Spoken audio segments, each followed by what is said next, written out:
Welcome to our course on building foundations for web development. So within this course, we're going to show you what it takes to make a website, how websites work, and where to begin if you want to be creating websites. So this is an introduction to websites and the internet. My name is Lawrence, and I'm going to be your instructor for this course.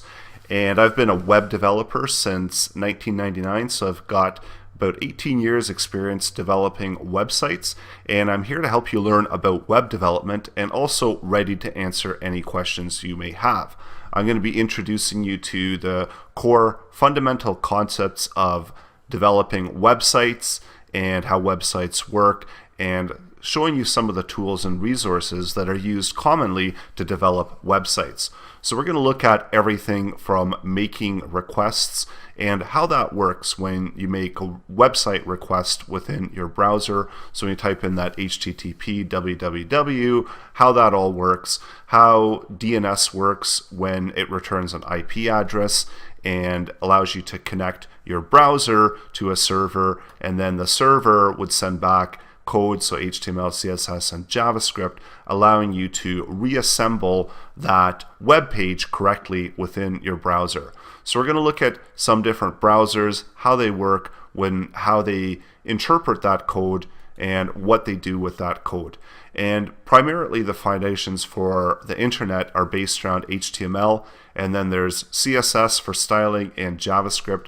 So I'm going to give you a brief overview of what HTML is, how it works, and how it works to construct and deconstruct pages, how CSS works, essentially the skin for how your web page gets presented, how you can add colors and styles, and then JavaScript, which gives you interactive, dynamic, and gives you the ability to create actions and responses for your website. So bringing this all together, essentially this is going to be showing you that combining all of that HTML, CSS, and JavaScript and how that works in order to render out websites. So we can see that within website source code, there's a lot of repetitiveness, so HTML, CSS, and JavaScript. So which is a good thing, because with HTML, that means that basically there's not a whole lot of tags to memorize, and when you want to get a website created, then there's the learning curve, and the ability to get started is really easy. So there's not a big, huge barrier to getting started with websites. We're also going to explore the server side of things, how servers work, what PHP code is, JSP, and so on. We're going to look at what the differences between dynamic and static web pages are, front end, back end code, what those differences are, client versus server side code. So these are all a lot of terms that you may have heard before, and that you're definitely going to heard within the web development environment. So we're going to clarify those terms. We're also going to talk about editors, so some of the more common editors that are used for developing websites. And then there's also some online editors that we're going to quickly go over, and browsers. So in terms of browsers, the different tools that are available in browsers such as Chrome in order to help you along with your web development process.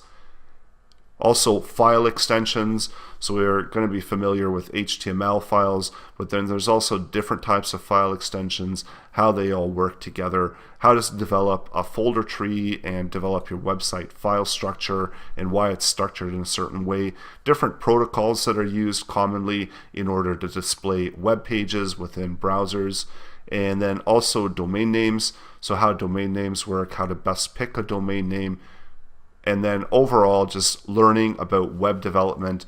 It truly is a very rewarding occupation, gives you the ability to entertain, inform, and reach millions of people, and just simply by creating stuff on your computer. So the internet is global, and there's a lot of opportunities online within the internet, and having the skills to develop websites and put your content out there is truly rewarding, and it's really exciting to get on board with that and start creating websites. So I'm going to show you that basically where to get started, the starting point, and also even within a lot of different professions, understanding web development and understanding how websites work is really essential. So within this course, we're going to be showing you all of this, allowing you to explore more about websites and how they work. So when you're ready, let's get started looking at websites and seeing how they work.